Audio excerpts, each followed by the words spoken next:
நான் வந்து உங்ககிட்ட சொல்லியிருந்தேன், இந்த மாதிரி கெமி வந்து கார்ட் காமிச்சு எலிமினேட் ஆக மாட்டாங்க, கார் வச்சு எலிமினேட் ஆகுறாங்கன்னு. ஒருத்தவங்க கூட ரிப்ளை பண்ணியிருந்தாங்க. அது வந்து மலையாளம் பிபி மாதிரி ஒரு இது ஃபாலோ பண்ணியிருக்காங்க அப்படின்னு. ஸோ 2 மாருதி கார் வருது. அந்த மாருதி காரில் 2 கண்டஸ்டன்ட்ஸ், அதாவது ஹாட் சீட்டில் இருக்கிற 2 கண்டஸ்டன்ட்ஸ் யார் அப்படின்னு பார்த்தீங்கன்னா கெமி அண்ட் பிரஜன்.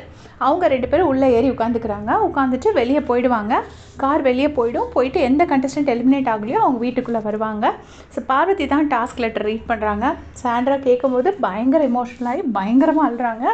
அச்சுன்ட்டு பயங்கரமாக அழுறாங்க. இந்த கமர்தீன் யார் எழுதாலும் போய் சமாதானம் பண்ண போயிடுவார் போல இருக்கு. கமர்தீனும் பார்வதியும் கூடயே நிற்கிறாங்க, திவ்யாவும் கூட நிற்கிறாங்க. இன்ஃபேக்ட் எல்லாருமே வந்து சமாதானப்படுத்துகிறாங்க. கெமிக்கு வந்து தெரிஞ்சிருச்சு போல இருக்குது நம்ம தான் போகிறோம் அப்படின்னு சொல்லிட்டு. ஸோ அவங்க அந்த பெட்டில் எல்லாம் படுத்துட்டு எஃப்ஜே எல்லாம் ஹக் பண்ணிவிட்டு போகிறேன் அப்படின்னு சொல்லிட்டு போகிறாங்க. ரொம்ப இமோஷ்னலாக தான் இருக்குது பார்க்குறதுக்கு, 2 பேரும் போகிறது பார்க்குறதுக்கு. பட் நமக்கு எல்லாத்துக்குமே தெரியும் கெமி தான் எவிக்ட் ஆகிருக்காங்க. பிரஜன் வந்து ரிட்டர்ன் வந்துடுவாங்க.